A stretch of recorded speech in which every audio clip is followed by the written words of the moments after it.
Misterios en la otra dimensión. Un programa que va más allá de la realidad. Con José Antonio Aguilera.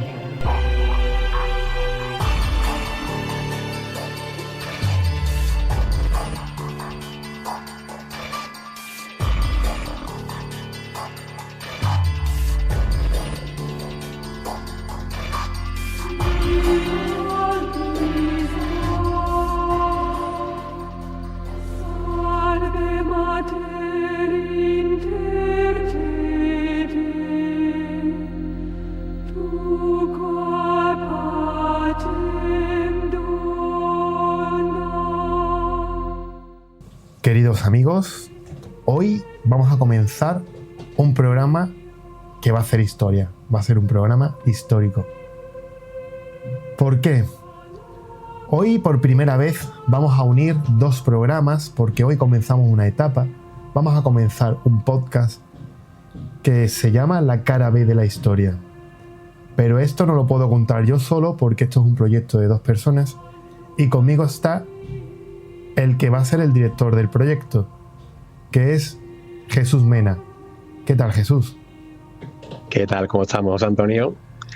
Hemos hablado... Proyecto, dirección juntos, ¿no? De esta nueva cara B de la historia, que espero que podamos desentrañar, pues, esa parte de la historia que no se conoce tanto, José Antonio. Hemos grabado ya 8 programas, ya se está emitiendo en televisión, porque esto se está grabando para Abatel TV, prácticamente para toda España.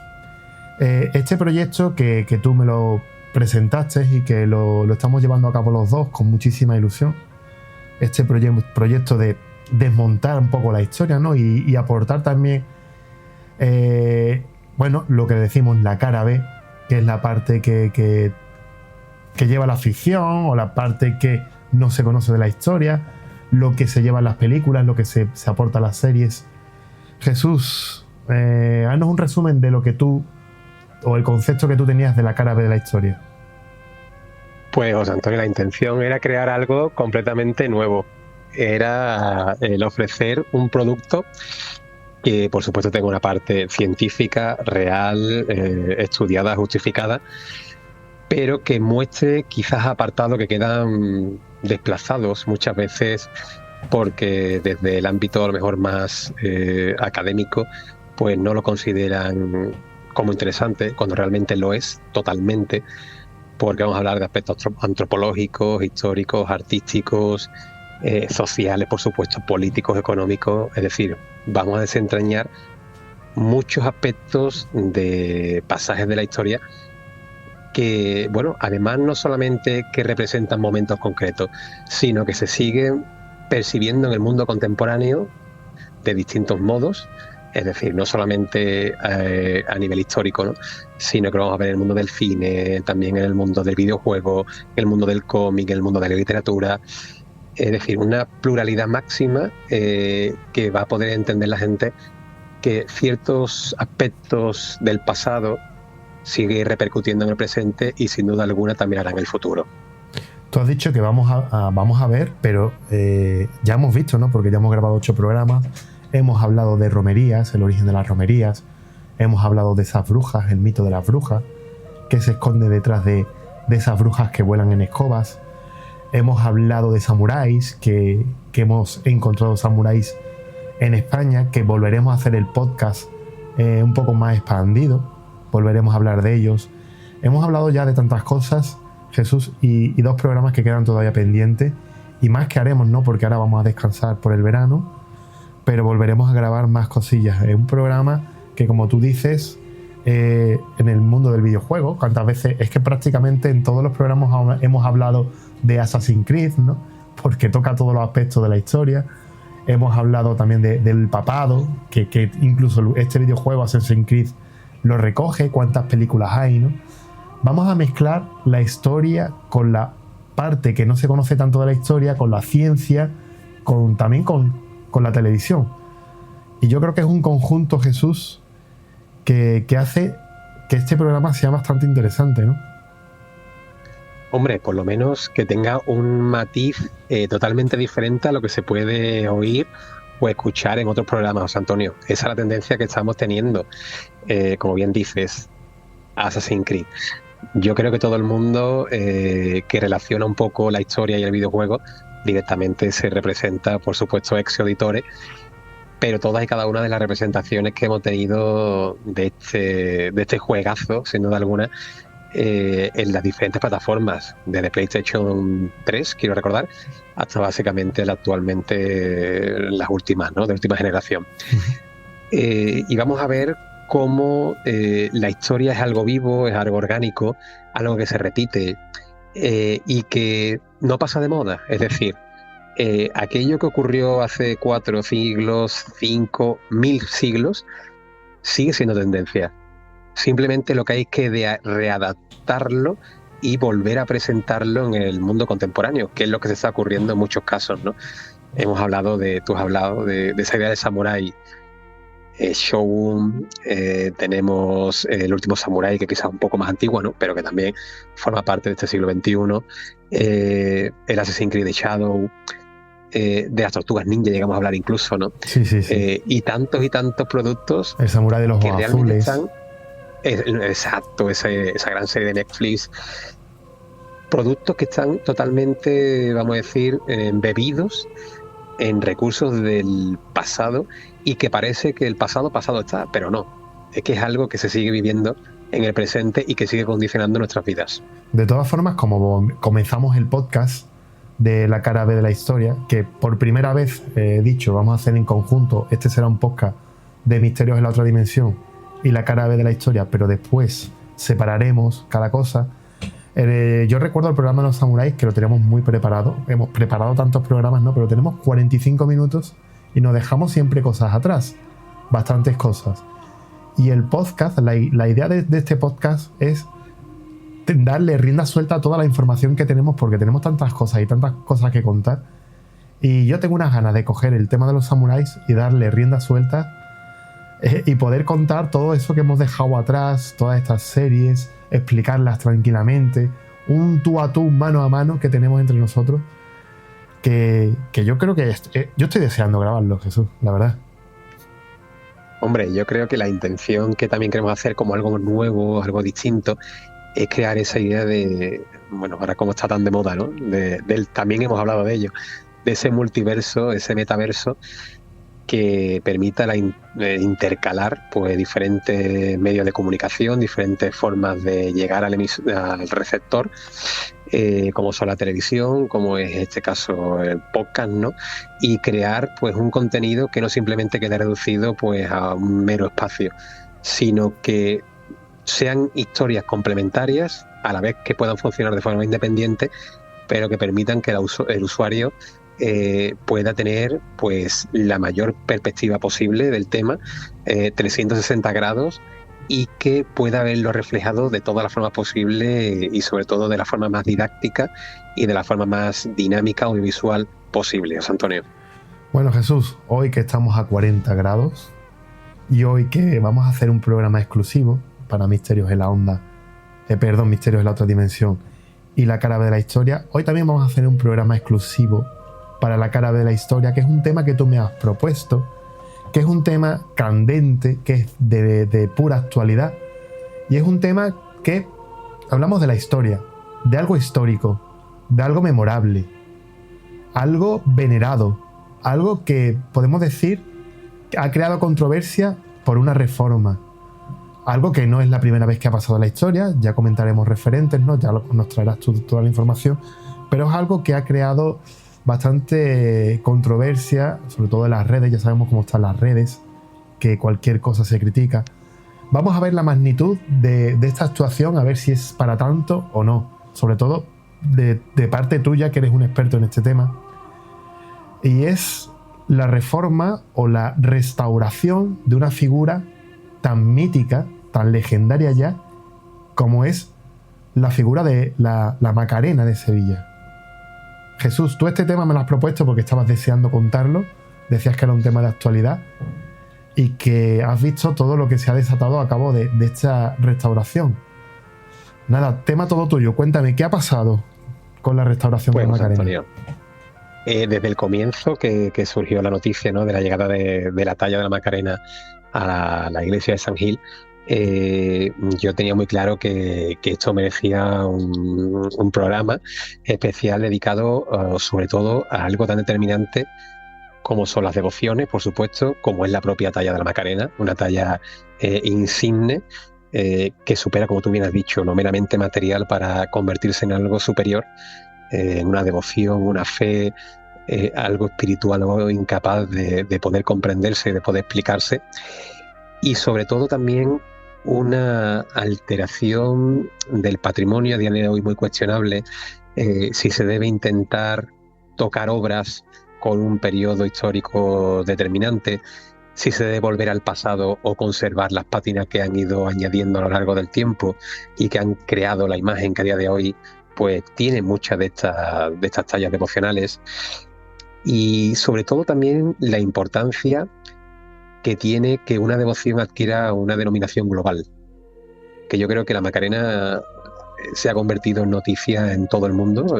The Times, por ejemplo, rompía como una noticia diciendo que una virgen en Sevilla, una de las grandes devociones como era la Macarena, pues había sufrido una alteración quirúrgica, ¿no? Fíjate, o plástica. Esto viene a demostrar el índole y la importancia que tiene de lo que ocurre en una talla de época de más de 300 años de antigüedad, y que sin embargo ha provocado llantos, ha provocado la indignación de muchos, temas de conversación durante semanas y todavía lo que queda, y que viene un poco también a rememorarnos pues acontecimientos que ya han ocurrido a lo largo del tiempo y que esperemos que no vuelvan a repetirse, José Antonio. Tú has dicho The Times, una revista internacional de un prestigio, pues vamos a decir, de gran prestigio, ¿no? Se ha hecho eco de esta noticia, por lo tanto, podemos decir que tiene repercusión internacional, ¿no? Hombre, por supuesto. La devoción de la Macarena no es algo que pueda quedar reducido a Sevilla, a Andalucía o a la propia España. La Macarena es un símbolo. Y cuando un símbolo se ve atacado, se ve transformado, se ve alterado, un símbolo no responde a un concepto o a una connotación espacial, sino que se convierte en un elemento tanto atemporal como que no responde a ningún espacio, sino que responde a todo, ¿no? Por tanto, cuando una imagen devocional de este calibre queda modificada, alterada, transformada, no estás transformando simplemente una escultura, estás transformando vamos a decir, el amor, el cariño, la esperanza, la fe de muchísima gente. Entonces ahí supera lo que es lo meramente artístico, lo meramente patrimonial, para adquirir una connotación que yo creo que básicamente a día de hoy es básicamente inexplicable, porque bebe de la antropología y de lo más profundo del ser humano. Jesús, tú has dicho que ha desatado lágrimas en Sevilla. De hecho, hay muchos titulares que dicen que Sevilla está de luto por la transformación de la Macarena, por la restauración, como tú dices, de un icono.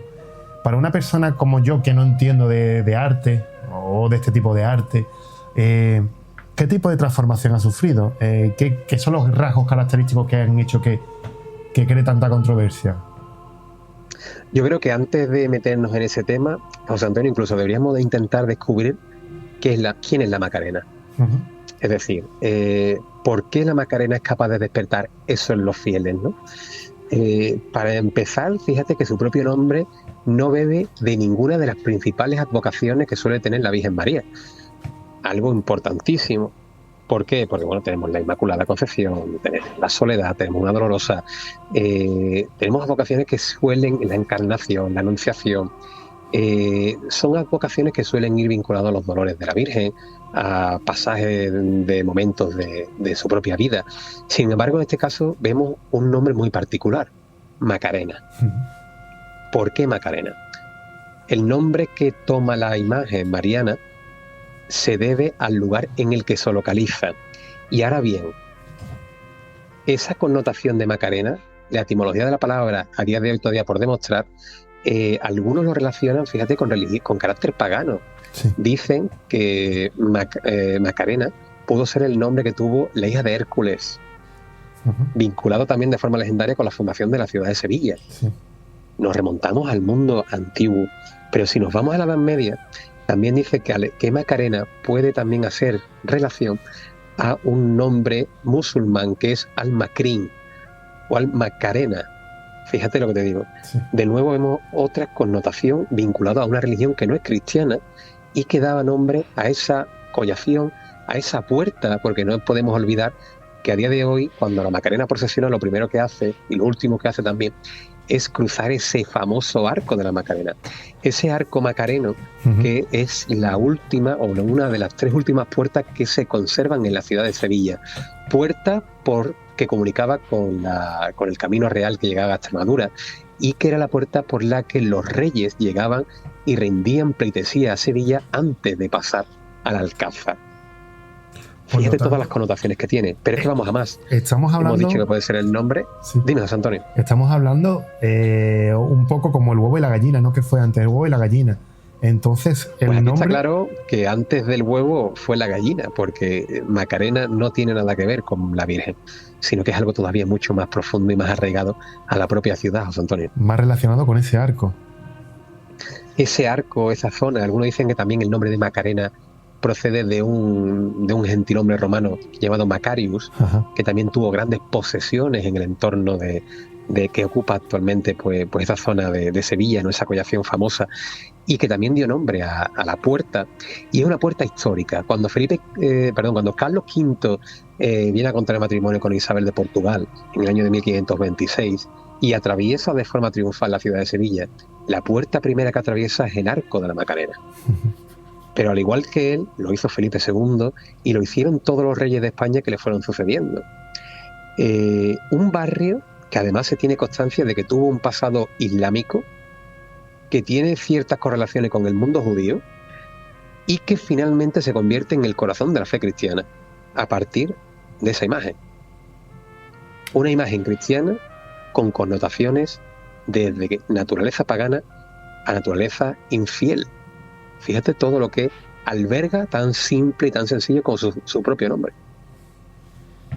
Conlleva muchas historias ese nombre de Macarena. La verdad que interesante, no tenía constancia de esto, Jesús. A día de hoy, pues fíjate que ese arco de la Macarena, que a día de hoy presenta una estética que adquiere en el siglo XVIII, recientemente restaurado tanto, por cierto, conecta con la muralla de la ciudad. En ese fragmento de muralla que sigue recorriendo pues esa calle, ¿no? que todavía conserva perforaciones de las balas de aquellos españoles, de aquellos sevillanos que se levantaron contra los franceses en la propia guerra de la independencia. Pues aún quedan los vestigios de aquellos que dieron su vida también por la libertad, ¿no? De España, y también durante la guerra civil. Es decir, esa muralla tiene tanto que contar, no solamente de la historia de Sevilla, sino también de la historia de España y del mundo entero, ¿no? Incluso algunos han relacionado con el propio Julio César, Hércules, Julio César, cultura islámica, cultura judía, guerra de la independencia, guerra civil. ¿Qué queda? Es decir, eso es historia viva. Por tanto, muchas veces hablamos de que hay lugares que son telúricos, ¿no? Que tienen energías. Sí. Esa zona tiene energía. Y esa energía parece que en ese siglo XVII, cuando esa parroquia de San Gil recibe pues esa talla mariana, parece que esas energías son canalizadas por la imagen y deslumbra y se emite al mundo entero. Por tanto, la Macarena yo creo que es importante incluso antes de ser ejecutada. Desde antes de nacer de la gubia del escultor que lo hizo, ya era una obra célebre, ya era un lugar célebre y ya era un lugar distinto al resto del mundo. Por tanto, este es el comienzo de la historia y fíjate que comienza. Entonces Jesús se crea allí ya en la basílica y se hace la figura de la Macarena, ¿o hay una historia relacionada como apariciones marianas, o es totalmente atípico a lo que solemos ver en la historia?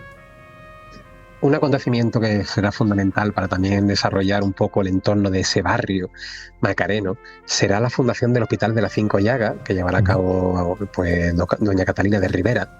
Y ese barrio se convertirá en un lugar determinante para poder acoger no solamente a enfermos, sino también a personas que iban a trabajar a ese famoso Hospital de la Sangre, hospital famoso, actual Parlamento. y de nuevo vemos esa connotación. Hay que partir también de que en torno a esos lugares se crean, en torno a esos gremios, en torno a esos núcleos poblacionales o a esos barrios, el lugar concreto o uno de los puntos referenciales es el lugar religioso. Por tanto, surge una devoción, una cofradía que adquirirá el nombre pues de la zona, ¿no? Primero de San Gil, dedicado a ese famoso santo, pero una hermandad que ya tendrá como punto de partida en el siglo XVII pues a un Cristo y a una Virgen, y que se verá intensificado posteriormente al culto en el año de 1670 u 80 con la llegada de esta talla barroca determinante, ¿no? Una talla que además tiene los rasgos propios de lo que el cristianismo necesitaba en aquel momento. La ciudad de Sevilla rogaba y pedía, y que se convirtió pues en ese nombre que lleva actualmente. Macarena no es su nombre es Esperanza, y surge en un periodo en el que la peste había inundado las calles del reino hispalense, en el que la fe era el único sustento, el único ancla, a su vez atributo de la esperanza, que se podía agarrar el ciudadano de a pie. No solamente el ciudadano de a pie, la peste no entendía de clases, no entendía de dinero ni de nada, ¿no? Lo que únicamente entendía era de arrasar con lo que encontraba.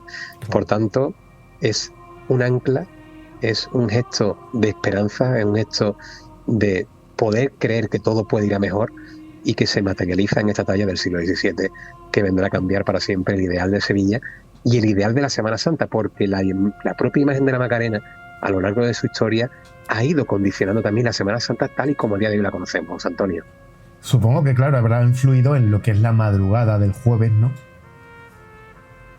No solamente en el concepto de lo que es el acto procesional, un acto que se tiene constancia y se sabe que era pues visitar esa famosa Catedral Metropolitana de Sevilla, que era el punto culme que tenían todas las cofradías de Semana Santa, sino también en la estética. A día de hoy vemos pasos donde la Virgen suele portar un manto, ¿verdad?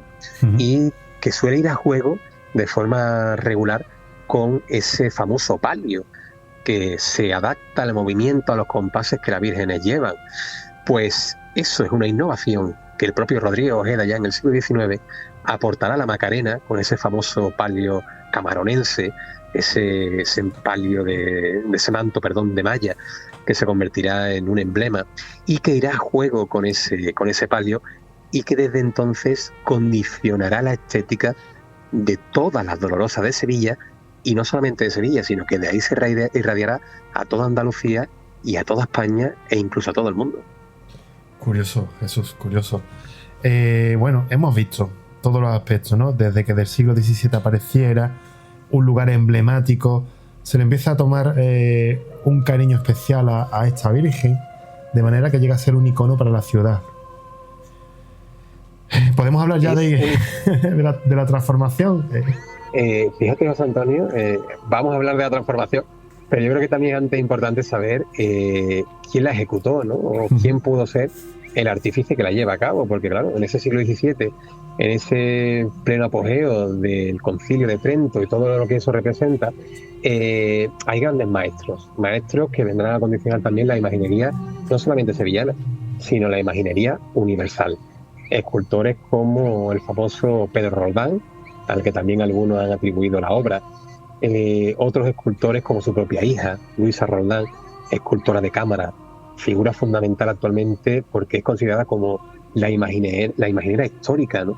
De toda la Semana Santa de Sevilla, de todo el germen escultórico de esa gran ciudad, que también se irradiará al mundo entero.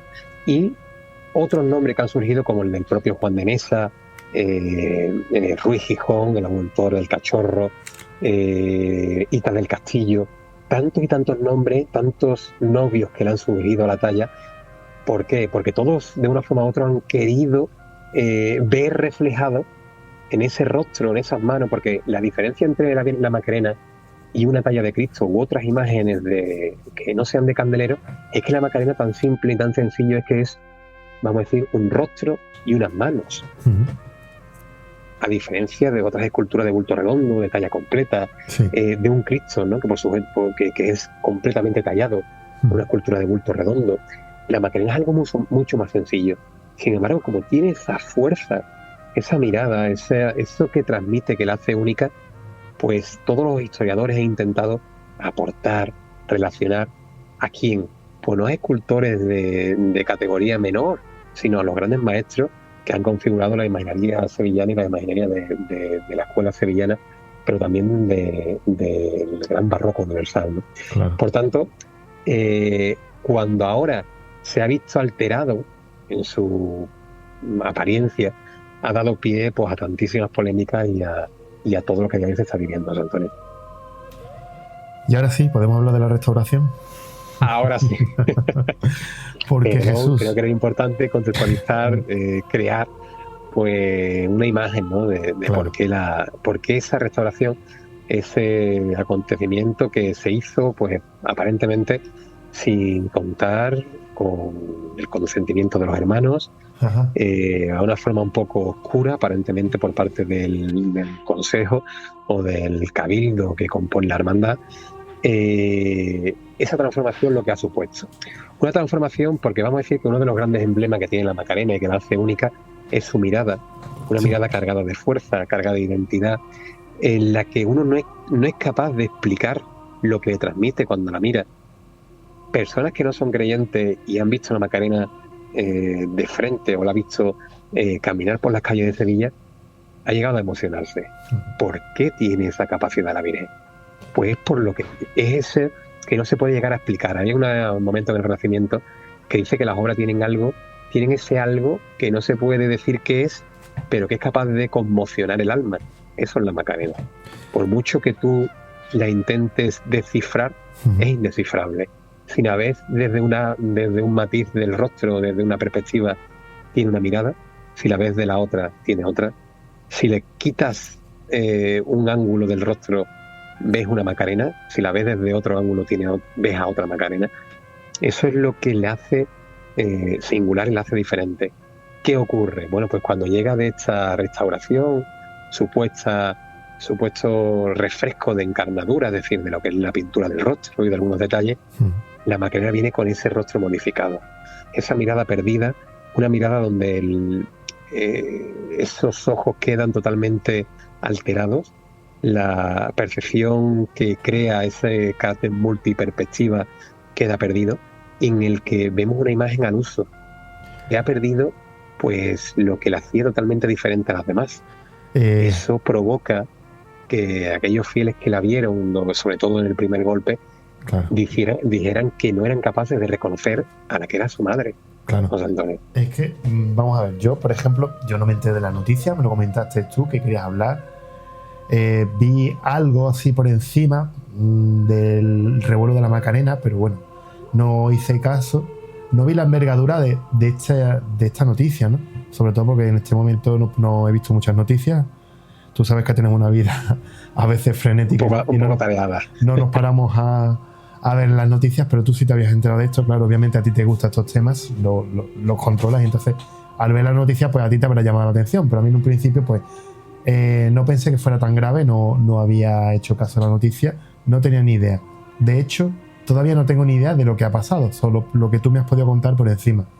Pero, por lo que tú me has contado, primeramente sin consentimiento de los hermanos. O sea, alguien ha tenido que primero pedir esa restauración, ¿no?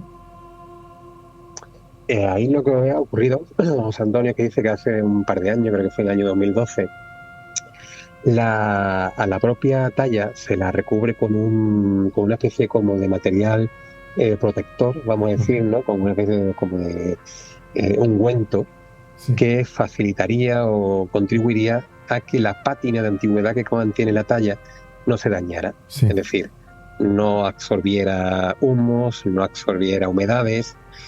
¿Qué pasa? Que hace un par de años, la talla al procesionar en Semana Santa dice que muestra algunas alteraciones en el rostro y que se debe, sobre todo, a que en uno de estos grandes periodos de lluvia que hemos tenido, el camarín de la Virgen absorbe agua y cae sobre la imagen. Ajá. Entonces esta capa protectora parece que queda dañada Sí. y que afea el rostro de la imagen. Ujú.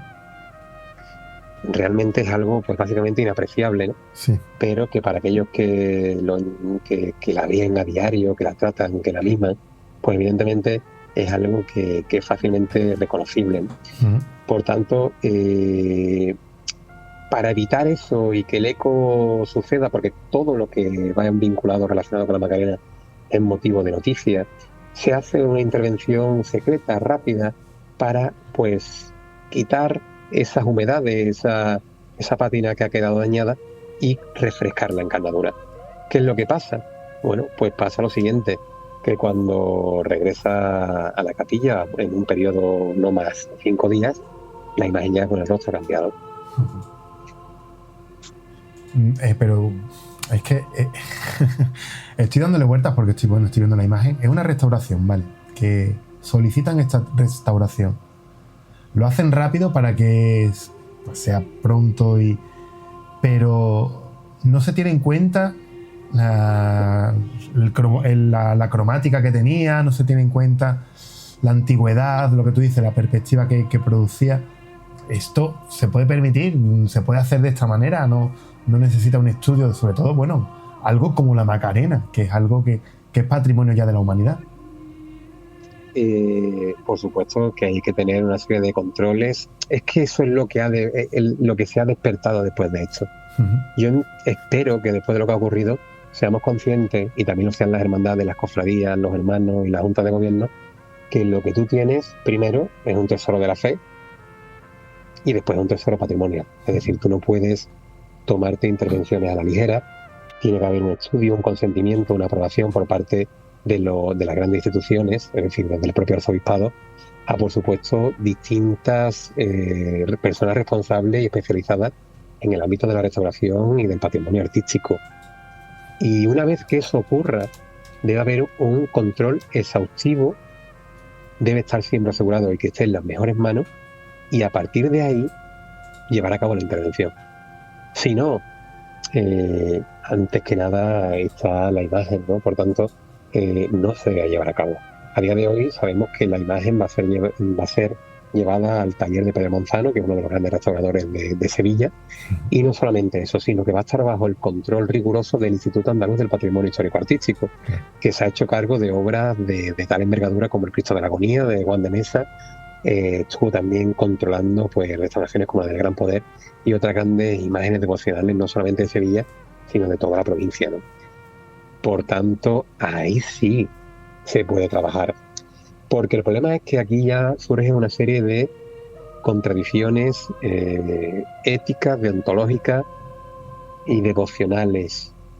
La Macarena o cualquier imagen cuando se intervenga debe recuperar la apariencia que tuvo originalmente o debe conservar la imagen que la gente conoce. Es decir, la cara de la Macarena actual es consecuencia también de todas las intervenciones que ha tenido desde el siglo XIX, siglo XX, la intervención que tuvo de Castillo Lastrucci, la pátina que ha ido amoldando su rostro.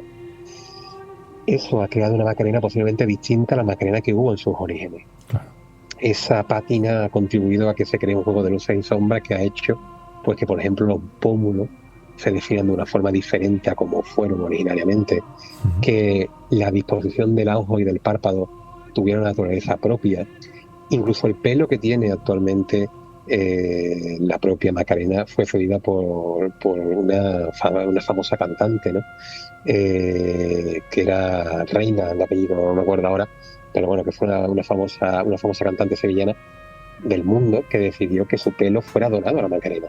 Por lo tanto, vemos cómo la Macarena no es nada más que la Macarena actual, la imagen que tenemos de ella, no es nada más que la amalgama de distintas transformaciones que la imagen ha ido sufriendo durante el siglo XVII hasta el día presente. Por tanto, si queremos volver a recuperar la Macarena del siglo XVII, estamos eliminando capas y capas y capas y capas de historia cuestionable. Yo creo que eso está bien para una obra que vayas a exponer a un museo, pero es que la Macarena no vaya a un museo. La Macarena va a volver a su camarín, va a volver a la devoción diaria. Por lo tanto, tú tienes que devolver la misma imagen que te llevaste, o al menos que seas capaz de reconocerla, de identificarla y de volver a conectar con ella. porque ahora esa imagen, una imagen, como viene el término de imaginería, a mí me encanta destacar cómo surge esa denominación, porque lo que hacen es esculpir, pero la diferencia entre un escultor y un imaginero es que el imaginero es capaz de crear devoción y fe a la persona. En algo inerte es capaz de dotarlo de vida, pero también de algo divino. Por tanto, eso es lo que hace distinta a la imaginería sevillana. Eso hace distinta a la Macarena. Si ahora tú me traes una imagen tal cual pudo ser su origen, tal cual no, porque tampoco queda demostrado, no sabemos cómo era la Macarena cuando salió del taller del actual escultor anónimo, porque no sabemos qué nombre tuvo. Es una de las grandes incógnitas de la historia, pero no sabemos cómo era, y nos trae una imagen transformada, modificada, en la que ha perdido la esencia pura, y esa imagen que a día de hoy sigue recorriendo y recorre el mundo entero. Estamos ante un problema grave, un problema reversible, irreversible, pero que sin duda alguna no solamente puede provocar la polémica de los que nos dedicamos al mundo de la historia del arte o a las bellas artes, sino también puede provocar la polémica, el dolor, el rechazo de millones de personas que día a día rezan a esa imagen.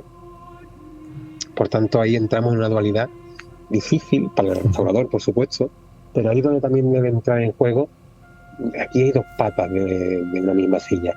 Debe entrar en juego el Instituto Andaluz del Patrimonio Histórico Artístico como un concepto especializado en patrimonio, pero también debe entrar en cuenta, debe jugar un papel fundamental el Arzobispado de Sevilla. ¿Por qué?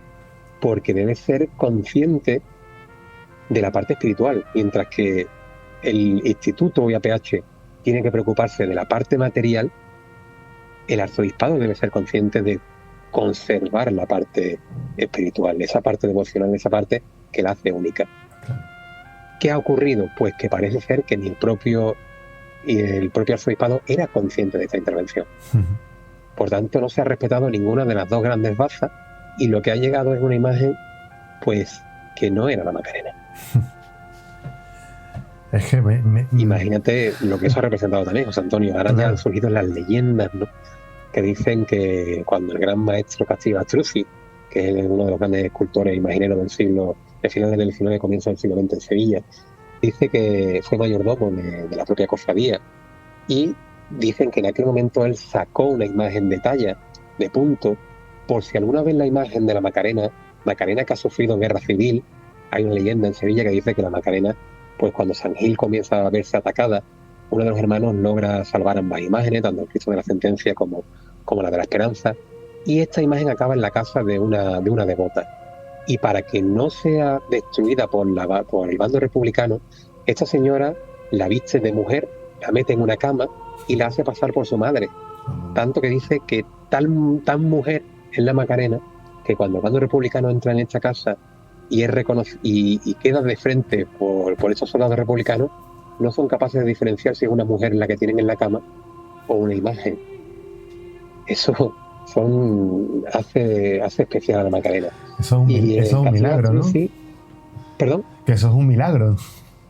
Eso es un milagro y forma parte, pues, de esas famosas leyendas que envuelven a esta talla. Al igual que esa pátina a día de hoy le ha definido el rostro, pues esas historias también van envolviendo todo lo que es el contorno de la Macarena. Entonces, ante ese terror de quemas, ¿no?, como ocurrió en la Iniesta, que se quemó parte del patrimonio, u otras muchas imágenes, como ocurrió en muchos lugares de Málaga y en otros muchos sitios donde el patrimonio eclesiástico quedó eliminado, pues Castillo Astruzzi lo que hizo es crear un negativo de esta imagen. Por si alguna vez, no solamente un negativo, algunos dicen que hasta una talla completa, por si alguna vez la imagen de la Macarena quedaba expuesta al peligro, hubiera otra que pudiera sustituirla. Entonces algunos hermanos han llegado a decir que lo primero que se hace cuando esta nueva intervención llega es quitarla de en medio e intentar tocarla, ¿no? Entonces aparece una Macarena con un rostro que, aunque se asemeja al que había, no es el mismo. Y ya surgen los rumores. ¿Será esta la legendaria Macarena que hizo Castillo Astruzzi, que dice que ha pasado de hermano mayor a hermano mayor de forma secreta, un secreto a voces dentro de las juntas, pero que había que guardar, y que ante el rechazo de los devotos han tenido que exponerla para, mientras que la otra se soluciona, callan las voces? ahí también queda eso, ¿no? Formará parte de la leyenda Jesús. Es que estoy viendo, y claro, estoy viendo las dos imágenes y tú estás comentando eso y parece que la nueva Macarena tiene la cara más regordeta. Totalmente se ve hasta la posición de los ojos. No sé si es por la pintura o por el ángulo de la cámara, pero realmente se ven distintas, ¿verdad? Entonces, claro, puede alimentar la leyenda de esta segunda Macarena, tal como tú has contado. Perfectamente, ¿no? Habría que analizarla, verlo todo desde el mismo ángulo. Pero, oye, interesante. Le has dado la vuelta a la historia con este comentario, ¿eh? Yo creo que ahí está la magia de estas cosas, ¿no? Yo creo que la historia se crea también a partir de estos mitos, de estas leyendas. La Macarena en sí, ya te he dicho, desde su propio nombre está envuelta por la leyenda, por lo legendario, por lo desconocido, ¿no? Por las casualidades que son inexplicables. Y fíjate, bueno, ¿cuántos personajes han envuelto? Dicen que no se sabe, que el propio fajín de la Macarena es un regalo del famoso Queipo de Llano. Dice que cuando Queipo de Llano recupera Sevilla del bando republicano, como icono, corona la Macarena con su fajín como triunfadora, ¿no? Hay que entenderlo no como un movimiento fascista, ni mucho menos, ¿no? También hay que verlo como una interposición, una superposición de un ataque que se estaba realizando masivo al arte sacro, que era un emblema. Pues la Macarena realza, se convierte en faro y en ejemplo del resto de imágenes devocionales de toda España, ¿no? Ese es un punto, tanto que Queipo de Llano llegará a enterrarse bajo la Macarena. Pero también hay un famoso torero que hay que partir de que el toreo a día de hoy pues está muy dañado, cada uno tendrá su perspectiva de lo que es el mundo del toreo, claro. Pero lo que está claro es que el toreo ha sido un signo identificativo de nuestra tierra, que bebe de algo, de una raíz mucho más antigua, que podíamos hablar desde el concepto minoico y podíamos irnos a la antigua Creta, pero eso son otras historias que ya dejaremos para otros programas. Pero en el siglo XIX se vive un periodo del toreo magnánimo, con personajes como Juan Belmonte o Joselito el Gallo. Tanto que a día de hoy tenemos el Madrid y el Barça en España, pero en aquel momento el Madrid y el Barça no eran nada comparado con lo que era Joselito el Gallo y Juan Belmonte. Tanto que Sevilla y España se repartían entre gallistas y belmontistas. Fíjate lo que son las cosas. Claro. Bueno, pues Joselito el Gallo morirá en la Plaza de Toros, morirá en el Ruedo, y era fiel devoto de la Macarena. Tal devoto es que a día de hoy la Macarena porta unas mariquillas que son muy famosas, de color esperanza, ¿no? De ese color verde, esmeralda, y que a día de hoy es uno de sus grandes atributos, pues un regalo, un obsequio que era Joselito el Gallo. Y la Macarena solamente se ha vestido una vez de luto en la historia, y será con el entierro de Joselito el Gallo. Fotografías que a día de hoy siguen rulando por Sevilla, y no solamente por Sevilla, como vuelvo a repetir, por todo el planeta, como un acontecimiento único e histórico, y que de nuevo volvió a superar el folclore para bañarse de ese carácter pues legendario, ¿no? Claro. Por tanto, incluso con algo todavía más contemporáneo, cuando en el año 1992 Sevilla se convierte en la sede principal de la Exposición Universal, la Expo, la imagen célebre, la imagen que recorrerá el mundo entero como emblema de nuevo de Sevilla y del arte español, será la Macarena. Por tanto, volvemos a reivindicarla y volvemos a ver lo que te estoy diciendo. La Macarena ya en sí no es una mera devoción, es una imagen. Una imagen no simplemente me refiero a lo material, sino es lo que se ha venido a conocer como una empresa, ¿no? Es el emblema principal de una empresa. Una empresa es el icono representativo del cristianismo y de otros muchos factores que todos quedan absorbidos por esa imagen. Claro. Por tanto, la Macarena siempre ha sido algo más. Estoy observando las imágenes, también se dice que se le ha hecho un cambio de pestañas, que además se le nota mucho en los ojos, porque el ojo actual parece de una muñeca nueva, efectivamente, ¿no? En el que las pestañas pues no están como en la otra, que está más un poquito destartalada, y perdón por la expresión, ¿no? Dime. Sí, perdón, José Antonio. Yo recuerdo, me viene a la cabeza cosas como el Exeomo de Borja, que se hizo en 2012. Llegamos a este nivel, no creo, ¿no? Porque la talla en sí sigue teniendo su belleza, su magnificencia. No es tanto como se hizo con el Exeomo, Pero ¿podemos hablar de algo de esa envergadura? A ver, es verdad que lo que se hace con el S-Homo es algo mucho más agresivo, pero creo, no te voy a decir a nivel cualitativo, pero sí a un nivel semejante. ¿Y por qué? Porque el S-Homo lo que hace es transformar la cara completamente de esa vocación, de ese momento pasional de Cristo, y crear un concepto nuevo de rostro. Pero que eso mismo se vivió en la Macarena, es decir, tú estás transformando una imagen, en este caso el S-Homo era una pintura secundaria, pero en este caso estamos hablando de una pintura de primer nivel, una escultura de primer nivel, una imagen que, como estoy diciendo, supera lo meramente escultórico, y me traes una imagen que es otra y que le has quitado lo que la hacía única para convertirla en una imagen convencional. Incluso frente a otras tallas de Sevilla y de todo el panorama español, no tiene nada de especial. Le has quitado lo que la hacía única y traes una imagen que ha perdido la esencia. La has transformado tanto que ya no es ella. Por tanto, ¿qué diferencia de ese Homo de la Macarena? Sí, que una es una aberración aparentemente estética, pero es que aquí has destruido lo que es el alma y la esencia de la talla y lo has convertido en eso. O sea, no es meramente lo estético, es que has transformado lo que lo hacía diferente, claro, y la que lo hacía único. Por tanto, yo casi lo evaluaría casi del mismo nivel. Sí, ¿no? Es que, yo, a ver, observando la imagen del Ex-Homo, que tienes un Cristo que mira de lado, y la transformación prácticamente es caricaturesca, es hacer una caricatura de ese Ex-Homo, porque lo que se ve es, bueno, ni el ojo expresivo, ni la boca expresiva, de hecho parece una boca fantasmal, es decir, esto lo hizo una persona que no era experta, que eso también no entiendo por qué se deja una persona que no sea experta en restauración, restaure algo, y lo que hizo era repintar encima, pues sin ton ni son, destruyendo lo que tenía debajo, ¿no? Ponerlo al mismo nivel. Dime. Ahí, José Antonio, yo creo que evidentemente, como tú bien dices, todo el patrimonio debe ser patrimonio artístico, histórico-artístico, debe ser restaurado bajo unos criterios, ¿no? Además existen esos criterios. En Historia del Arte se estudian los pasos a la restauración y, por supuesto, en Bellas Artes se tiene conciencia de forma mayúscula de cómo se debe intervenir una pieza y una obra.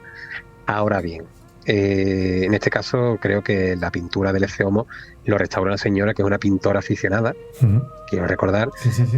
Y que no tiene a lo mejor esos principios pues bien asimilados.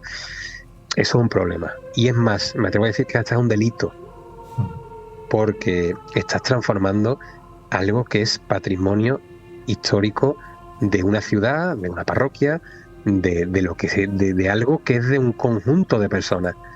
Tú tienes una pintura en tu casa y la transformas, también sería un delito, ¿no? Un delito contra el arte y contra tu patrimonio, pero lo estás perdiendo tú.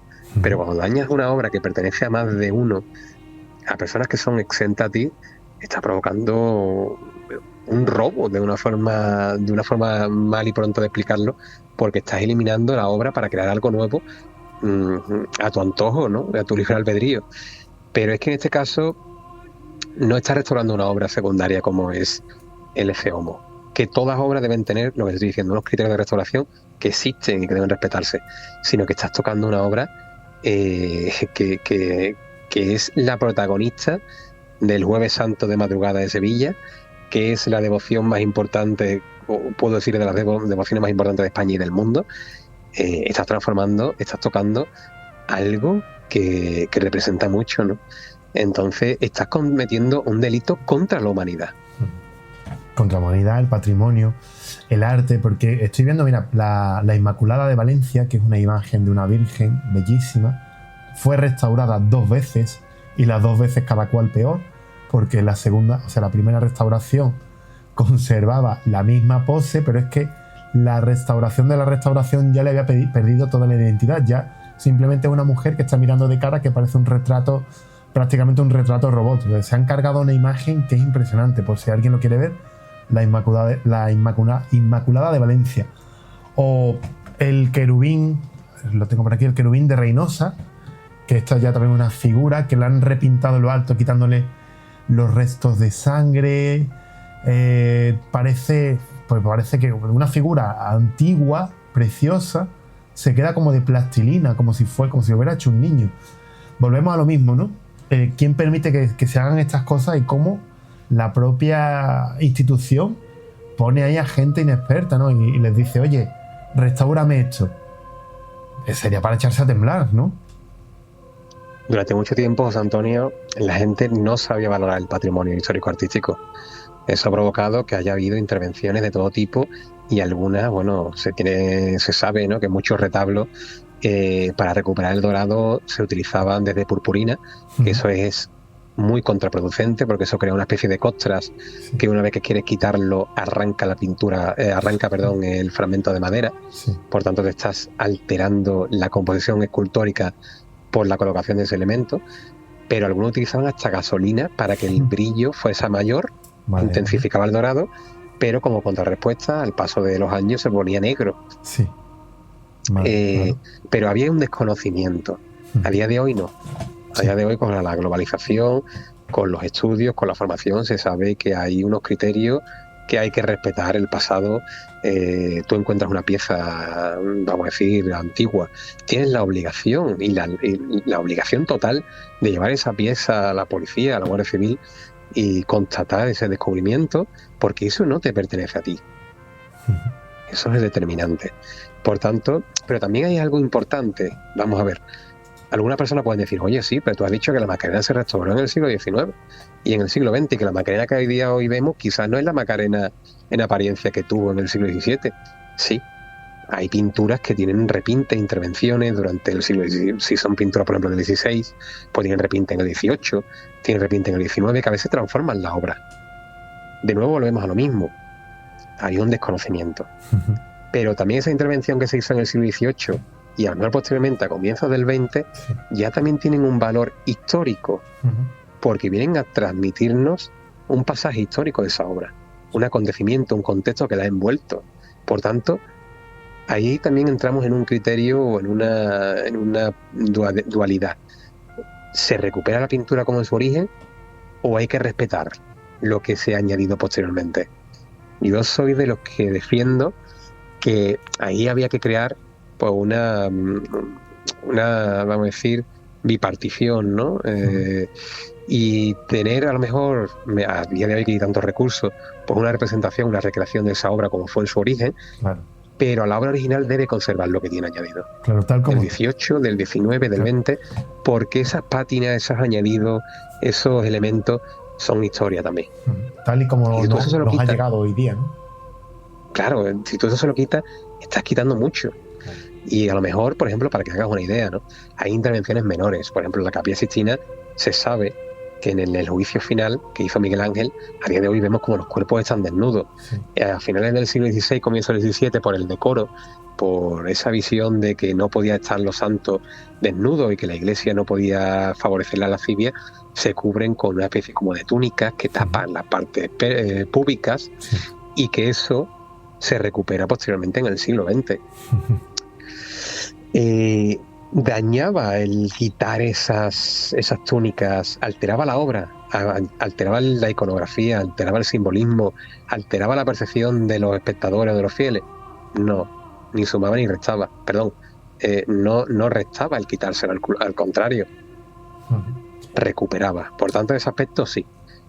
Pero si tú a lo mejor hay una obra una pintura del siglo XVII que en el XVIII le añade nuevos elementos iconográficos porque ha habido una nueva percepción de la geografía o de ese santo o de esa advocación, y tú luego las quieres eliminar, estás eliminando ese elemento histórico. Claro. Por tanto, eso también son criterios que se deben tener en cuenta, y que ahí, bueno, pues hay estadísticas, hay valoraciones, y ahí que debe recaer en manos de profesionales a la hora de evaluar si se debe o no conservar. Claro, pero en este caso no estamos hablando de eso. Creará controversia, ¿no? Y creará, bueno, pues según modas, según también autores, porque tú a lo mejor tú defiendes que se conserve tal cual, pero a lo mejor otros autores que defiendan pues la talla original. Entonces aquí, ¿qué se decide? ¿Qué se hace, no? Y esto sí es complicado, y aquí es donde está la controversia de la restauración. Yo pienso, José Antonio, por ejemplo, hay muchas imágenes devocionales desde la propia, la Virgen de los Reyes sí conserva su escultura completa, pero hay muchas imágenes devocionales. Tú que eres de Lora del Río, en Setefilla, tanto la Virgen de Setefilla como la Virgen de Consolación de Utrera, muchas imágenes que eran virgen entronizada del siglo XIV.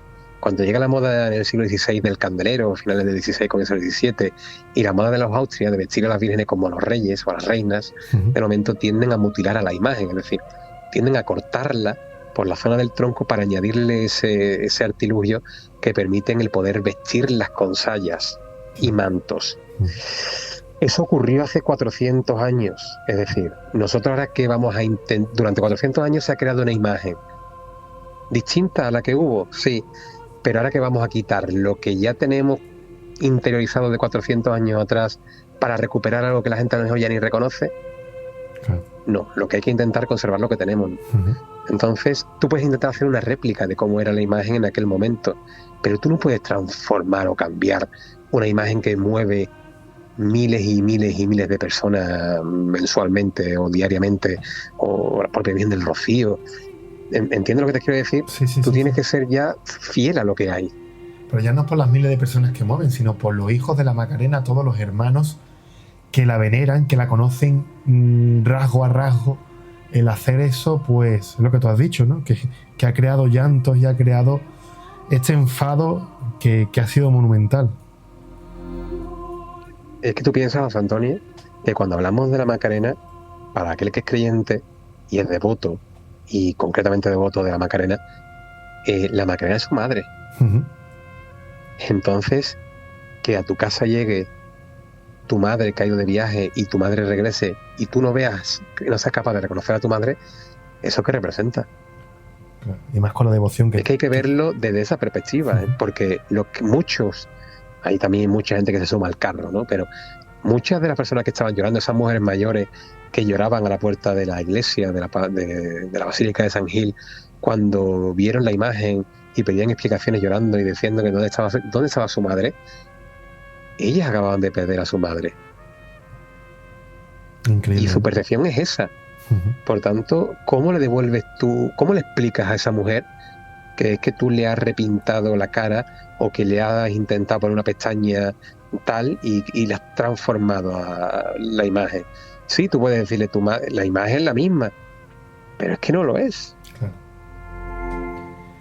Y mi pregunta es, y ahí es donde se ha creado todo eso. Dime, José Antonio. Mi pregunta es, y tú lo estás diciendo, ¿no? ¿Qué pasará? ¿Qué va a ocurrir ahora con la Macarena? ¿Se va a quedar así? ¿Se va a respetar? ¿O se va a volver a restaurar? Lo primero que se hace, y de una forma que debería haber sido lo primero que se ha hecho, yo soy el hermano mayor y evidentemente yo no abro la parroquia, la basílica. Yo llevo la imagen, antes de que la imagen llegue a lo que es el templo, yo habría revisado y habría ido a ver las intervenciones de la imagen diariamente, por lo que la Macarena representa y por tu responsabilidad como hermano mayor. Pero luego, evidentemente, tienes otra consecuencia. Te llega esa imagen allí y ahora tú la ves, la gente llora y tú sigues mostrándola. No, yo no abro en ningún momento las puertas del templo. Pero es que claro que ocurre que había bodas. Entonces, aquí volvemos ya a otra identidad y otro criterio. ¿Qué impera? ¿La celebración de la boda delante de la Macarena o que crees lo que se ha creado? Claro. Eso es algo importante. Luego de celebrarse esas bodas, se sabe que se cierra la capilla y se intervienen las imágenes. Dos hermanos que son restauradores intentan recuperar la esencia de ellas y lo primero que hace es quitarle esas pestañas, que a mí, según me consta, se dicen que se suelen hacer varios juegos de pestañas cuando se restaura la imagen o cuando se hace, para ir comparando cuáles son las pestañas que mejor se adaptan a los rostros de las tallas. ¿Qué ocurre? Pues parece ser que nada más se hace un juego de pestañas y como esas pestañas quedaban inapropiadas para el rostro de la Macarena, lo que se hace es que se transforma el párpado y le añaden un fragmento a la imagen que no tenía. ¿Qué hace eso? Que le altera por completo, no solamente la mirada, sino también el semblante. Es que le cambia la mirada totalmente. Claro. Entonces, incluso cuando esa pestaña artificial se quita y se conserva o se añade una pestaña semejante a la que tenía, ese párpado ya está transformado. Claro. Eso crea una situación que la gente diga es la Macarena, pero no lo es, porque la mirada no está. Ahí Cernuda decía que la mirada es el reflejo del alma, ¿no? Pues por eso la Macarena era distinta, porque esa mirada te transmitía tanto, como ya hemos dicho a lo largo de todo este programa. Si eso se transforma, está transformándolo todo, ¿no? Estoy leyendo las noticias y después las respuestas, los tweets, y efectivamente ha sufrido varias intervenciones express nocturnas para intentar remediar el problema, y a cada cual es casi catastrófico, ¿no? Porque son 4 imágenes distintas, 4 intervenciones, 4 imágenes distintas. Y hay una persona que dice: sigo sin ver su mirada. Disculpar, pero no veo su mirada. La de ahora está más apagada. Y es verdad, es que tiene los ojos más cerrados incluso. Está más triste, más inexpresiva. O quizás porque estamos acostumbrados a la primera con su expresión y esta es distinta. Pues es un desastre, ¿no? Hombre, es que el patetismo de la Macarena, el patos, ese carácter de dolorosa, único y particular que tenía, se ha perdido. Ahora, entre el IAPH y Pedro Manzano tienen una responsabilidad muy importante, que es recuperarlo. Tarea ardua, ¿eh? Porque tengo amigos restauradores que me han dicho que es una tarea difícil, claro, pero no imposible. Entonces, podemos decir que dentro de un tiempo volveremos a tener la misma Macarena que antes de la restauración. Como historiador del arte, como devoto y como también fervoroso de las Macarenas, espero que sí, que podamos volver a recuperarla, que vuelva a brillar en su camarín como lo ha hecho durante siglos, y que todos esos hijos vuelvan a encontrar a su madre cada vez que vayan pues a esa parroquia de San Gil. Jesús, llevamos la hora de programa. Esto lo retomaremos en el futuro, ya sabemos qué pasará, si se ha restaurado correctamente o se ha dejado tal cual, lo veremos. Vamos a seguir haciendo más programas de la cara B de la historia, y también te voy a emplazar para más programas de Misterio en la Otra Dimensión, que tenemos varias cosillas que contar. Así que nada, Jesús, ya colaborador asiduo a mi podcast y nuevo podcast que empezamos con los dos. Así que me vas a tener que aguantar un rato. A los dos, y mira que hablamos en José Antonio. Pero bueno, espero que lo disfruten. Sobre todo nosotros lo hacemos porque disfrutamos con ellos, y queremos que aquellos que nos escuchen, aquellos que nos vean, también disfruten, que descubran cosas que a lo mejor desconocían, que aprendan, que en estos programas pues sean capaces de verse reflejados en estos temas que a nosotros nos interesan, pero yo creo que pueden ser de interés pues a nivel mediático, porque vamos a traer, como hemos dicho al principio, actualidad. Vamos a traer pues cosas que seguro que van a sorprender a muchos, y que nosotros seguimos indagando, seguimos profundizando en la historia, en el misterio, también en la leyenda, y esta cara B pues que siga más viva que nunca, y por supuesto esos misterios en la otra dimensión pues que siga abriendo puertas hacia los desconocidos, José Antonio. Y abriremos multiversos, Jesús. Pues nada, un abrazo muy grande. No te voy a decir gracias porque esto es cosa de los dos, así que enhorabuena por comenzar esta nueva etapa, que lo comenzamos juntos y que lo hacemos con muchísima ilusión. Jesús, un abrazo muy grande. Un fuerte abrazo, José Antonio, y a todos nuestros oyentes y espectadores, pues que seguimos.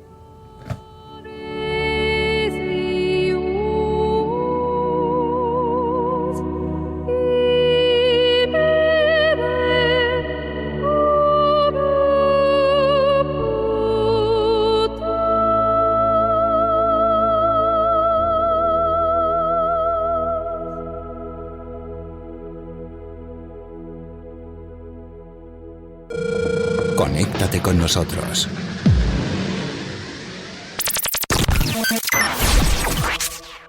misteriosenlaonda@gmail.com y en Facebook. Misterios en la Otra Dimensión.